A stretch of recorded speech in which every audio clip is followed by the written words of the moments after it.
जय हिंद साथियों, आप लोग का स्वागत है आपके अपने चैनल सिलेक्शन पूरी पर। मैं संजय कुमार आप लोग का स्वागत करता हूं आज की अपनी इस नई क्लास में, जो कि हम इस क्लास के माध्यम से आप लोग को बताएंगे कि उत्तर प्रदेश जो आगामी पुलिस वैकेंसी है उसके बारे में।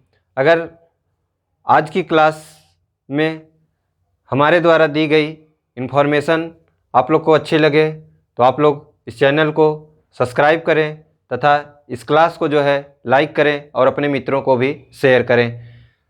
यदि बात की जाए कि वैकेंसी कितनी है, तो उत्तर प्रदेश में जो पुलिस आगामी बड़ी वैकेंसी है, तो पोस्टों की बात की जाए तो वह है 26,383 पोस्ट।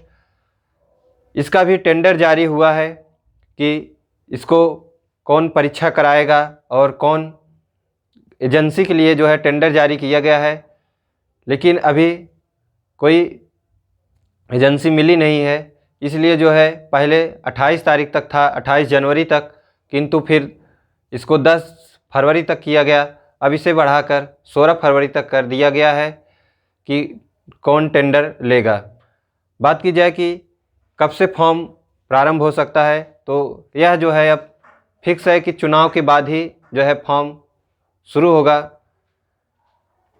लगभग आप लोग मान चलिए कि अप्रैल के पहले सप्ताह में जो है फॉर्म यह आना शुरू हो जाएगा। अगर बात की जाए कि यह यदि सरकार बदल जाती है तो क्या होगा, तो सरकार भी बदल जाती है तो भी कोई प्रभाव नहीं पड़ेगा इस वैकेंसी पर। हाँ, कुछ जो है पोस्ट पर ज़्यादा भी कर सकते हैं, कम तो नहीं करेंगे, ज़्यादा ही कर सकते हैं, और एज को भी छूट दे सकते हैं। और यदि अभी बात की जाए एज की कितना है, तो जनरल की एज की बात की जाए तो जनरल की जो एज है वह जो है 18 से 22 है। ओबीसी की बात की जाए और एससी की, तो इन दोनों का जो एज है वह 18 से 27 साल है। ठीक है। यदि बात की जाए एज की गणना कब से होगी, तो एज की गणना जो है वह 1 जुलाई 2022 से आयु की गणना करेंगे। क्योंकि हम इसलिए कह रहे हैं क्योंकि इसके पहले जो वैकेंसी आई है 2 हेड ऑपरेटर और असिस्टेंट करके, उसमें जो है 1 जुलाई 2022 से आयु की गणना की है। तो निश्चित तौर पर ये तो और लेट आ रही है, तो इसमें फिक्स है कि 1 जुलाई से ही आयु की गणना करेंगे।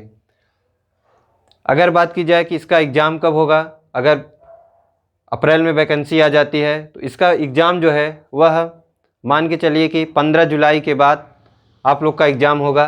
क्योंकि 1 महीना फॉर्म भरने के लिए देंगे, तो मान लीजिए अगर अप्रैल में आता है तो पूरा अप्रैल फॉर्म भराएंगे, फिर 1 महीना मान लीजिए उसको सेट करेंगे। उसके बाद जून जुलाई में जो है आप लोग का, जुलाई मान के चलिए 15 जुलाई के बाद ही एग्ज़ाम होगा, क्योंकि अभी 2 वैकेंसियाँ और चल रही हैं, उसका भी एग्ज़ाम लेंगे, उसके बाद ही इसका एग्ज़ाम लेंगे। हालांकि ऐसा फिक्स नहीं है, इसका भी पहले एग्ज़ाम ले सकते हैं, क्योंकि अभी ऐसे कई वैकेंसियाँ हुई हैं यूपी SSS की जो आई बाद में हैं, किंतु एग्ज़ाम उनका पहले हुआ है, और जो बाद की वैकेंसियाँ हैं वो अभी वैसे ही हैं। और बात की जाए इसकी कि कौन कौन सी बुक से पढ़ें, कितने नंबर की पेपर होते हैं, तो 150 क्वेश्चन आते हैं। रीजनिंग के लगभग 55 क्वेश्चन रहते हैं, और मैथ के जो है वही 15 क्वेश्चन रहते हैं, 15 से 20 क्वेश्चन, और 37 हिंदी के और 37 जो है जीएस के क्वेश्चन रहते हैं। अब बात करें कि कौन कौन सी बुक से पढ़ें, तो देखिए सबसे पहले आप लोग हिंदी के लिए आप लूसेंट और आदित्य प्रकाशन से पढ़ सकते हैं। जीएस की बात की जाए तो लूसेंट और एक मंजूषा की बुक आती है, उससे आप लोग जीएस पढ़ सकते हैं। और यूपी स्पेशल, क्योंकि यूपी कांस्टेबल का वैकेंसी है, यूपी किससे जीएस ज़रूर पूछता है, तो उसके लिए आप लोग परीक्षा वाणी की एक पतली बुक आती है, उसे लेके पढ़ सकते हैं। मैथ की बात की जाए तो एसडी यादव और आरएस अग्रवाल से जो है आप लोग मैथ लगाइए। कन्फर्म है आप लोग का कि मैथ का क्वेश्चन छूटेगा नहीं। रीजनिंग की बात की जाए तो रीजनिंग जो है आप लोग केपी सर या डीपी चौहान की ले सकते हैं। मैं किसी बुक का जो है प्रचार नहीं कर रहा हूँ, आप लोग के लिए बस बता रहा हूँ कि आप लोग इस बुक से पढ़ेंगे तो आप लोग को बेनिफिट मिलेगा। क्योंकि इसके पहले जो एग्ज़ाम हुआ था मंजूषा जो जीएस की बुक है, आप लोग देखेंगे 2000 जो 41,000 और 49,000 वैकेंसियाँ हुई थी, मंजूषा से लगभग 17-18 क्वेश्चन जो है जीएस से उसी से फंसे थे। तो आप लोग उसे पढ़ लीजिए और उसके बाद लूसेंट पढ़ लेते हैं तो कोई कुछ लगभग आप लोग 25 से क्वेश्चन तक कर सकते हैं। और 2-3 क्वेश्चन जो है परीक्षावाड़ी जो कि यूपी स्पेशल से है उसे पढ़ सकते हैं और करंट अफेयर पढ़ लेंगे तो आप लोग का काम हो जाएगा। और आप लोग उसके बाद एक प्रैक्टिस सेट चाहे भी जिस भी प्रकाशन का हो उससे आप लोग दे सकते हैं। तो एक प्रैक्टिस सेट फिक्स कर लीजिए चाहे जिस भी प्रकाशन का हो कि दिन भर में एक प्रैक्टिस सेट देना है। अब बात आती है कि पढ़ें कैसे। तो पढ़ने का सबसे अच्छा तरीका है कि आप लोग एक टाइम फिक्स कर लीजिए कि इस टाइम हमें पढ़ना है, इस टाइम हमको ये करना है, इस टाइम खेलना है या रिलैक्स होना है। अगर एक मोटा मोटा हिसाब से पकड़ें तो जैसे आप लोग फिक्स कर लीजिए कि हमको सुबह 4 घंटा पढ़ना है। ज़रूरी नहीं है कि सुबह ही, आप रात को भी पढ़ सकते हैं। ये भी ज़रूरी नहीं है कि रात भर पढ़ो, कि दिन को सो या दिन भर जो है सो, दिन भर पढ़ो रात को सो, जैसे आपको अच्छी लगे आप लोग वैसे कर सकते हैं। तो फिक्स कर लीजिए कि सबसे पहले मैं एक मोटे तौर से आप बता रहे हैं कि सुबह 4 बजे मतलब सुबह 4 घंटे पढ़ना है। आप 7 बजे सो के उठते हैं कि 8 बजे, ये निर्भर नहीं करता है।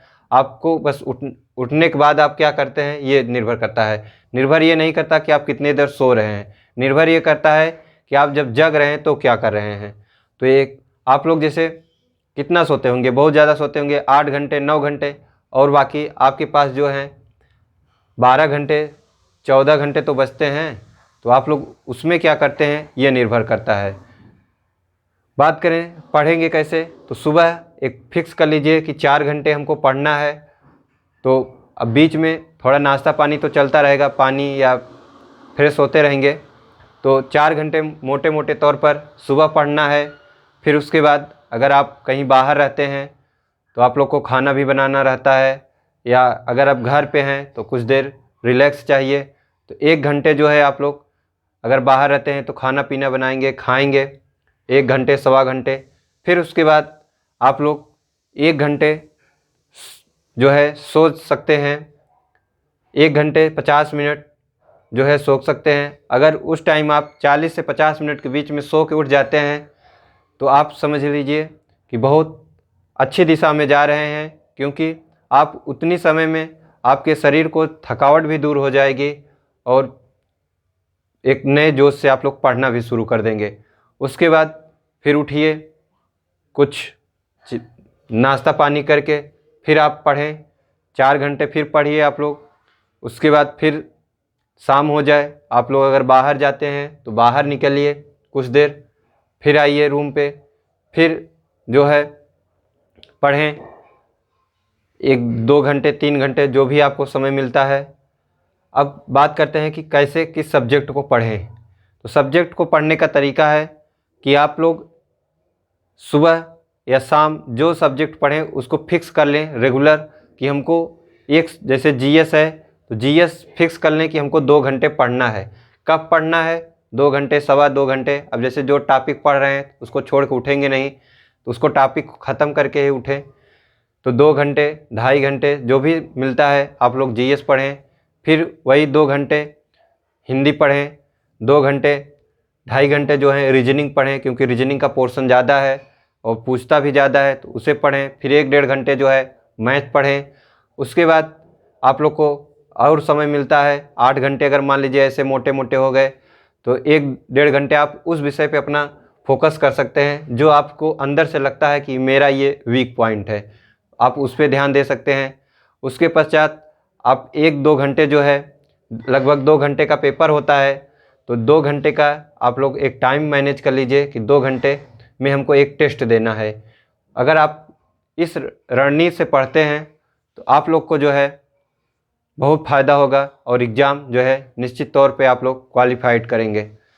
ये रही हमारी द्वारा दी गई इन्फॉर्मेशन, जो कि उत्तर प्रदेश कांस्टेबल जो कि आगामी वैकेंसी 26,383 पोस्ट है उसके बारे में था। अगर हमारे द्वारा दी गई इन्फॉर्मेशन आप लोग को अच्छी लगी हो तो लाइक करें इस क्लास को, और जिस भी साथी ने अभी तक इस चैनल को सब्सक्राइब नहीं किया है तो चैनल को अवश्य सब्सक्राइब करें तथा अपने मित्रों को भी शेयर करें, जिससे कि यह आपका फैमिली और बड़ा हो सके। अब मिलते हैं हम अगली क्लास में, तब तक के लिए जय हिंद, जय भारत।